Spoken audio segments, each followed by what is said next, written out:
News 19 और आज का मतदाता टीवी में डॉक्टर डी.के. गुप्ता जी आपका स्वागत है। डॉक्टर साहब, आप हाइपरटेंशन, किडनी डिजीज़, डायलिसिस और ट्रांसप्लांटेशन स्पेशलिस्ट हैं। सर, पुनः आपका स्वागत है। Thank you. डॉक्टर साहब, पूरा गाज़ियाबाद, पूरा एनसीआर आपकी प्रतिभा से परिचित है और आपका जो स्पेशलाइजेशन है उससे भली बात जानता है आपको। सवाल मेरा ये है सर कि वर्तमान में जो एनसीआर की आबो हवा है, जो प्रदूषण है या जो खान पान है, उससे इंसान को कैसे वो अपने को बचा कर रखे कि इन सब चीज़ों में वो थोड़ा बेहतर बने सर। देखिए, सवाल आपका बहुत अच्छा है और मुझे लगता है prevention is better than cure. तो प्रिवेंशन में लाइफस्टाइल डेफिनेटली बहुत बड़ा रोल प्ले करती है और 3-4 चीज़ें इसमें इम्पॉर्टेंट हैं। एक तो आजकल की तारीख में सबके पीस ऑफ माइंड तो है नहीं, तो हलचल बहुत है मन में। वो एक डिजीज़ के ओरिजिन के लिए बहुत बड़ा एक खतरा है, आई वुड से। इसीलिए ब्लड प्रेशर और डायबिटीज़ आजकल बहुत ज़्यादा है। और दूसरा है हमारा खान पान, प्रिजर्व्ड हो गया, फ्रोज़न हो गया और स्टोर्ड हो गया। फ्रेश खाना कम ही लोग खा पाते हैं। तीसरा है नींद का टाइम कोई फिक्स नहीं, रात को लेट सोना, लेट उठना। हवा में प्रदूषण बहुत है, खाने पीने में प्रदूषण बहुत है, मिलावट बहुत है। तो ये सब कारण आपके बनते हैं कि जिसकी वजह से आपको जी सर, बता रहे थे कि जो प्रदूषण है, जो खाने पीने, जो आपके आबो हवा, जो आपने कहा, जो AQI इतना ज़्यादा आजकल चल रहा है कुछ सालों से, वो डेफिनेटली लंग्स को और बॉडी के अदर ऑर्गन्स को ख़राब करता ही है। तो देखिए, एक चीज़ समझिए कि बॉडी में ऑर्गन्स आपस में जुड़े हैं। अब आप ये देखिए कि जब किसी को हार्ट की डिजीज़ ज़्यादा होती है तो अल्टीमेटली वो भी किडनी को नुकसान दे जाती है। अगर लिवर में डिजीज़ एडवांस हो गई तो वो भी अल्टीमेटली किडनी को इफेक्ट कर जाती है।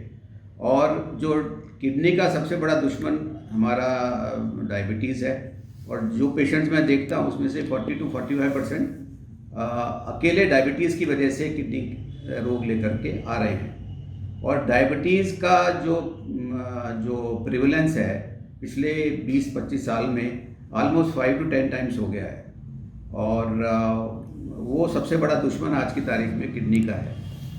सर, जो हमारे नए दर्शक हैं, चूँकि आप बहुत सीनियर डॉक्टर्स हैं, तो मैं चाहूँगा थोड़ा सा आपकी जो इंट्रोडक्शन है उन तक पहुँच जाए कि आप कहाँ पे बैठते हैं और कहाँ कहाँ का आपका अच्छा अनुभव रहा है सर। देखिए, मेरी सारी एजुकेशन तो all India institute of medical sciences में रही। MBBS वहाँ किया, MD वहाँ की, और उससे नेक्स्ट डिग्री DNP नेफ्रोलॉजी भी वहीं से की। और पिछले 32-33 साल से मैं गाजियाबाद में प्रैक्टिस कर रहा हूँ। और आजकल मैं Sarvodaya hospital Kavi Nagar J block में उसमें प्रैक्टिस करता हूँ। और अपना मेरा क्लिनिक ये श्याम पार्क एक्सटेंशन में है, A22 में, तो वहाँ मैं बैठता हूँ। कुछ सर बड़े अस्पतालों में भी आपने सेवाएं दी हैं?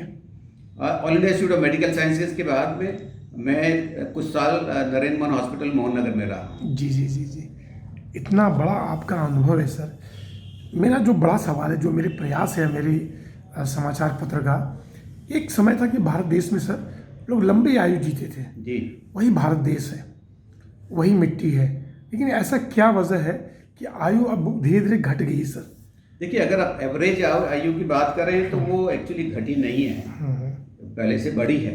लेकिन जो सर पहले कब से, अगर आप जो हमारा आज़ादी का समय उसको लें सर, पहले यहाँ पे 90 साल नहीं, 100 साल तो हम एवरेज आयु की बात कर रहे हैं, औसत आयु की बात कर जी रहे जी, हैं। वो डेफिनेटली समय के साथ बढ़ी है, कोई डाउट ही नहीं है इसमें। लेकिन अगर आप जो आपने सवाल किया वो ये है कि जो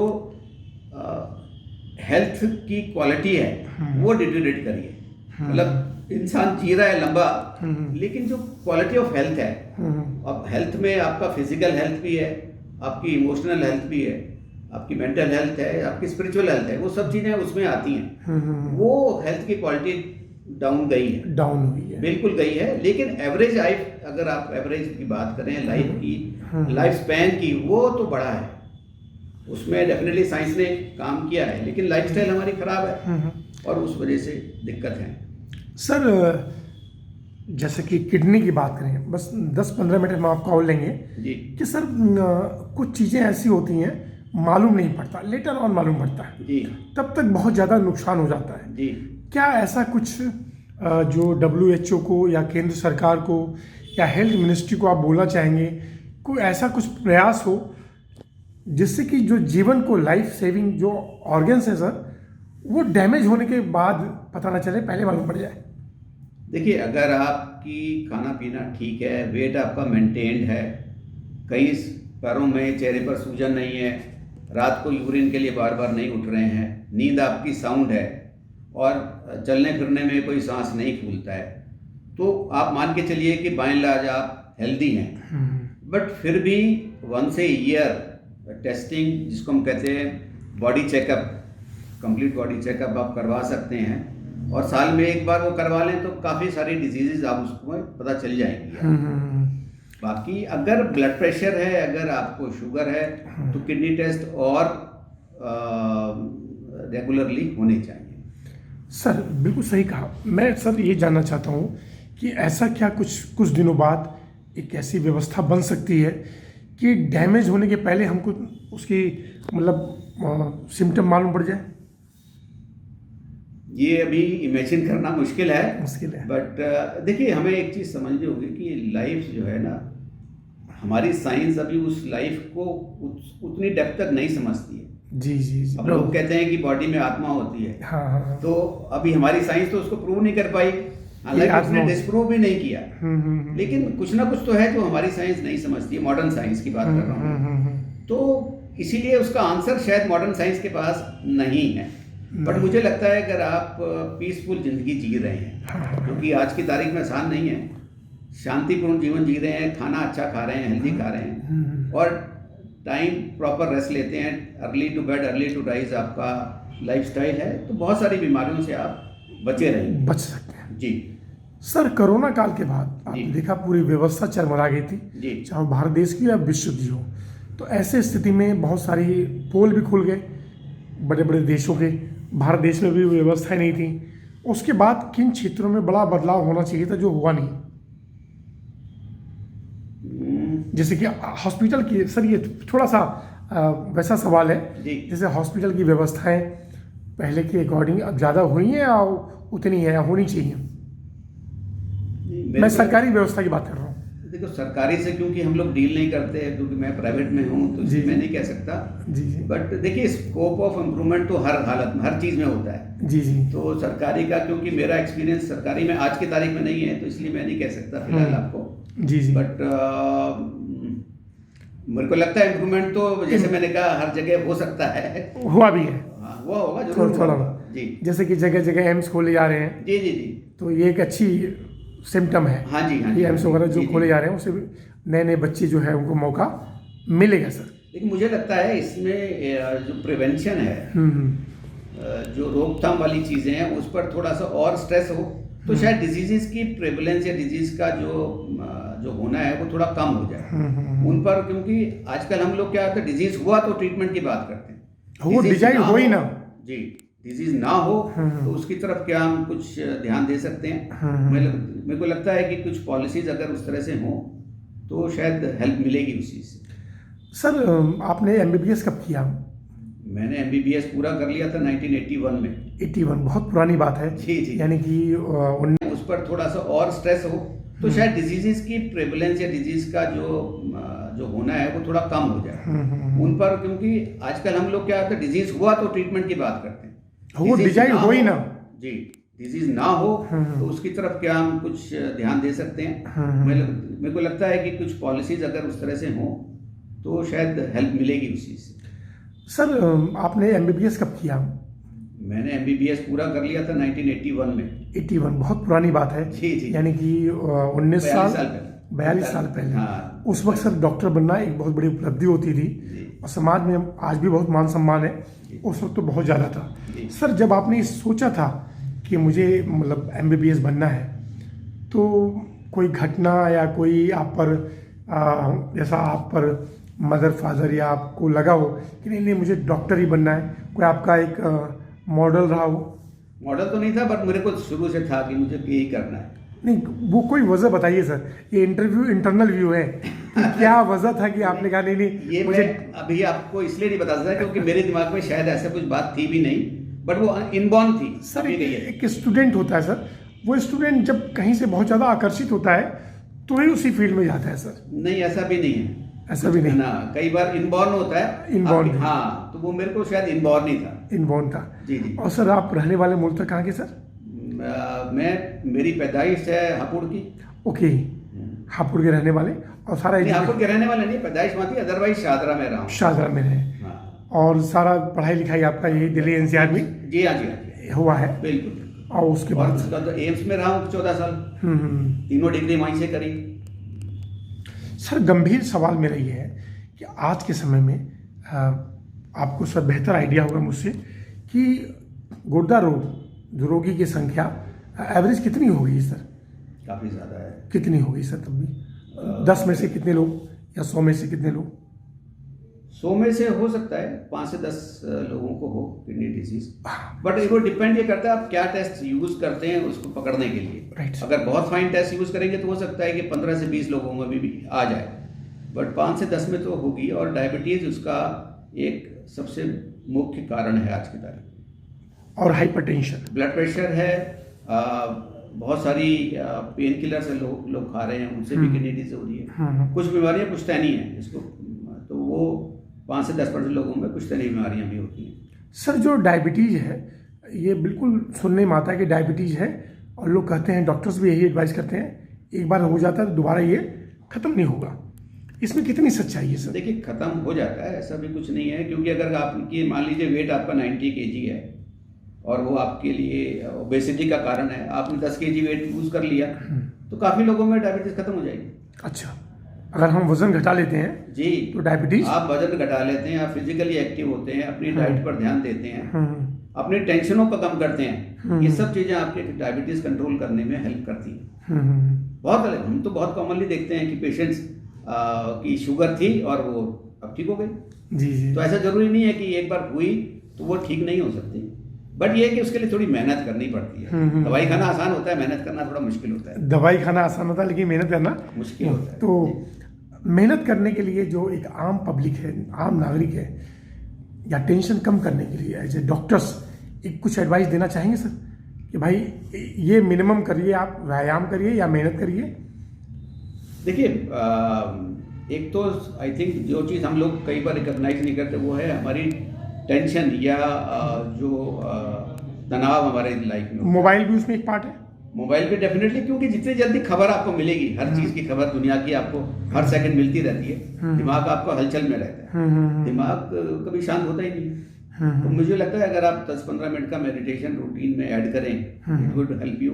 मोबाइल है, सोशल मीडिया भी है, उसका यूज कम करें और सोने का टाइम अपने आप को प्रॉपर सोने का टाइम दें। आजकल लोग, मुझे लगता है सोना लोगों का टाइम है ही नहीं। बच्चा भी आजकल आप देखिए लेट सोते हैं, तो हलचल इतनी है, पूरी हवा में हलचल है। जी जी जी। तो नींद को, बॉडी को प्रॉपर आराम दें, फिजिकली एक्टिव रहें।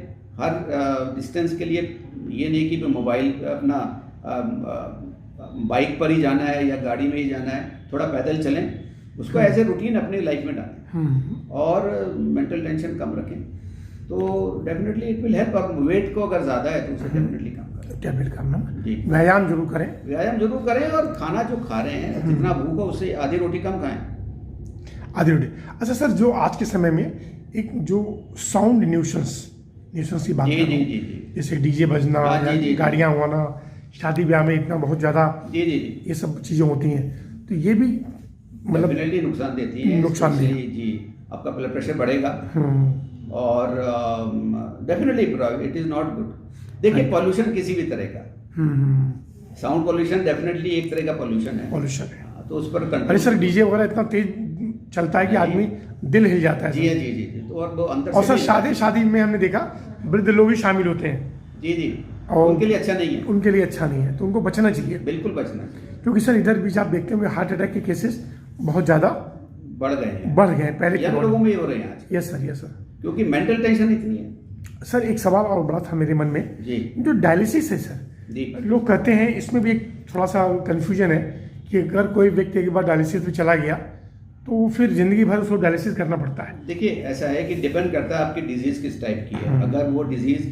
बहुत नई है, मतलब आप बिल्कुल किडनी ठीक था, अचानक बुखार हुआ, मलेरिया हुआ, या कोई आपने दवाई गलत खा ली, अचानक किडनी पर असर आ गया, तो कभी कोई डायलिसिस किया और 2-4 डायलिसिस के बाद पेशेंट ठीक हो गया। ठीक हो गया, ये भी कॉमन है। लेकिन कई बार आपकी डिजीज़ मान लीजिए पुरानी है, 2 साल 3 साल 4 साल से धीरे धीरे बढ़ रही है, उस केस में अगर डायलिसिस शुरू होता है तो हो सकता है कि डायलिसिस लाइफ लॉन्ग ही करना पड़े। But dialysis is not end of life, ये बहुत इंपॉर्टेंट समझना है। मेरे पास एक पेशेंट है जो 10 साल से ऊपर तो बहुत पेशेंट है, पर एक पेशेंट है इसके 22-23 साल भी हो गए डायलिसिस पे, शी स्टिल ओके। अच्छा, so dialysis is not end of life, ये बहुत इंपॉर्टेंट है समझना।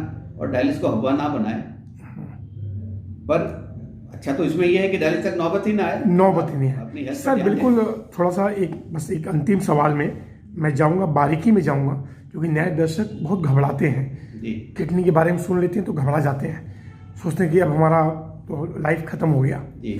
तो जो किडनी डिजीज़ है अगर किसी को होता है सर, तो वो अपने को घबराए ना, डॉक्टर से परामर्श लिए आपसे मिले, तो थोड़ा सा इसको डिफाइन करें कि किडनी डिजीज़ क्या है और ये ठीक हो सकता है, घबराने की जरूरत नहीं है सर। देखिए ऐसा है कि किडनी डिजीज अक्सर तो आपको टेस्ट में ही पकड़ में आता है जी, सिम्टम ज़्यादा नहीं होते हैं। थोड़ा बताएं सर, किडनी मतलब जो हमारा प्रोसेस है शरीर का। किडनी बेसिकली आपके टॉक्सिन बॉडी से निकाल रहा है। Yes sir. तो टॉक्सिन रुकेंगे बॉडी में तो आपको हो सकता है खाने पीने पर दिक्कत हो, उल्टियाँ आने लगे या सांस फूलने लगे। बट अर्ली स्टेज में आपको सिम्टम हो सकता है कुछ भी ना हो, या कई बार आपको ब्लड प्रेशर बढ़े और पैरों में सूजन हो। बट काफ़ी लोगों में कोई सिम्टम नहीं होता, इवन काफ़ी एडवांस स्टेज तक भी नहीं होता। तो इसीलिए टेस्टिंग से कई बार पकड़ में आती है डिजीज़। तो खासकर अगर आपको ब्लड प्रेशर है, अगर आपको डायबिटीज़ है, अगर आपको किडनी में स्टोन्स हैं, तो किडनी टेस्ट अपने फ्रीक्वेंटली साल में एक बार या कुछ जैसे डॉक्टर। अच्छा, नॉर्मली किडनी टेस्ट भी करा सकते हैं आप? वो नॉर्मल टेस्ट जो आपके ब्लड रुकेंगे बॉडी में तो आपको हो सकता है खाने पीने पर दिक्कत हो, उल्टियाँ आने लगे या सांस फूलने लगे। बट अर्ली स्टेज में आपको सिम्टम हो सकता है कुछ भी ना हो, या कई बार आपको ब्लड प्रेशर बढ़े और पैरों में सूजन हो। बट काफ़ी लोगों में कोई सिम्टम नहीं होता, इवन काफ़ी एडवांस स्टेज तक भी नहीं होता। तो इसीलिए टेस्टिंग से कई बार पकड़ में आती है डिजीज़। तो खासकर अगर आपको ब्लड प्रेशर है, अगर आपको डायबिटीज़ है, अगर आपको किडनी में स्टोन्स हैं, तो किडनी टेस्ट अपने फ्रीक्वेंटली साल में एक बार या कुछ जैसे डॉक्टर। अच्छा, नॉर्मली किडनी टेस्ट भी करा सकते हैं आप? वो नॉर्मल टेस्ट जो आपके ब्लड होल बॉडी टेस्ट होते हैं उसमें किडनी टेस्ट जरूर होता है। जी जी जी।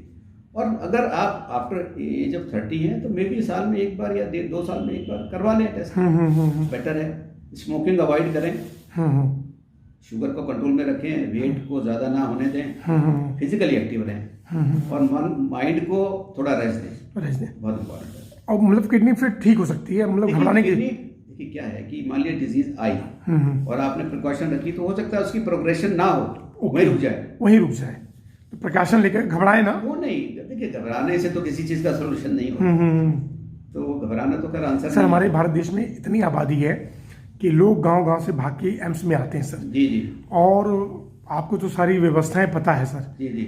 और उसके बाद वो घबराहट में पैसा भी खर्च करते हैं, और बाद में मरीज भी जो है उनको मतलब ऐसी हालत में लेके जाना पड़ता है कि कोई उसका नहीं। देखिए वो तो बहुत एडवांस स्टेज हो गई कई बार। हाँ, वो कई बार उसमें तो फिर एक तरह से डॉक्टर के हाथ में भी कुछ नहीं रहता है। बट अगर थोड़ा सा पहले पेशेंट आए तो कई बार चीज़ें बेटर हो जाती हैं दवाइयों से।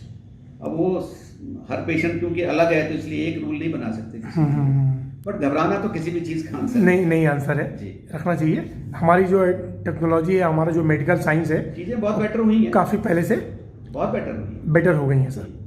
सर, एक सवाल और था जी। सर, कहीं मेरी चर्चा हो रही थी, बातचीत हो रही थी कि सुरक्षा की बात मैं कर रहा हूँ, डॉक्टर की सुरक्षा की बात कर रहा हूँ। डॉक्टर जो है बड़े मन से मरीजों का ख्याल रखते हैं, लेकिन अक्सर देखा जाता है कि कभी कभी मरीज मतलब अपना आपा खो देते हैं और गलत एक्टिविटी जो कर देते हैं सर, चाहे वो अस्पतालों में हो चाहे प्राइवेट क्लिनिकों में हो। तो ऐसी स्थिति में कुछ डॉक्टरों को सुरक्षा मिलनी चाहिए सर। देखिए बड़ा मुश्किल सवाल है आंसर देने के लिए, जी जी। बट इम्पॉर्टेंट है, आपने बहुत बात उठाई है। एक तो देखिए कानून जो है इस समय आज की तारीख में जितना मैं जानता हूँ वो डॉक्टर को उस तरह की सुरक्षा नहीं देता जिस तरह की देनी चाहिए। आप किसी भी और कंट्री में चले जाइए, आप डॉक्टर से जोर से नहीं बोल सकते, जोर से बोल नहीं सकते, यहाँ तो बहुत कुछ हो जाता है। तो वो चीज़ बहुत बुरी है और अल्टीमेटली उससे क्या हो रहा है कि पेशेंट का ही नुकसान हो रहा है। पेशेंट का नुकसान, हम लोग क्या हो रहा है कि डिफेंसिव प्रैक्टिस पे जा रहे हैं, तो जहाँ आपको केस थोड़ा सा टेढ़ा लगता है आप कह देते हैं कि भाई चले जाओ, हम नहीं देख सकते। क्या करेगा आदमी, अपने आप को तो बचाएगा। तो वो चीज़ नहीं होनी चाहिए। डॉक्टरों की सुरक्षा के लिए कोई मजबूत कानून तो डेफिनेटली बनने चाहिए, कोई डाउट ही नहीं है। और कानून अनफॉर्चुनेटली अभी तक नहीं होना चाहिए सर जी, बिल्कुल होना चाहिए। इतना रिस्क वाला तो इसी चक्कर में बहुत सारे लोग छोड़ गए, इंडिया छोड़ के जा रहे हैं बाहर, क्योंकि बाहर कानून डॉक्टर्स के फेवर में, यहाँ नहीं है अनफॉर्चुनेटली, जो होना चाहिए यहाँ होना चाहिए जी।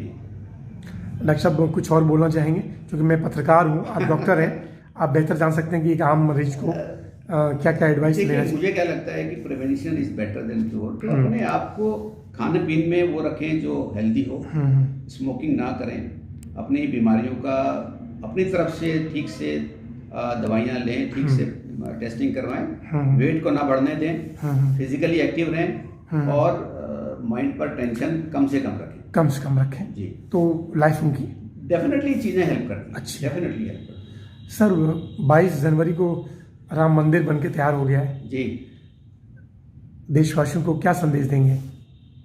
ये मन लगाएं, राम जी में मन लगाएं। राम तो कण कण में है, हर जगह राम है, हर जगह राम है जी जी जी।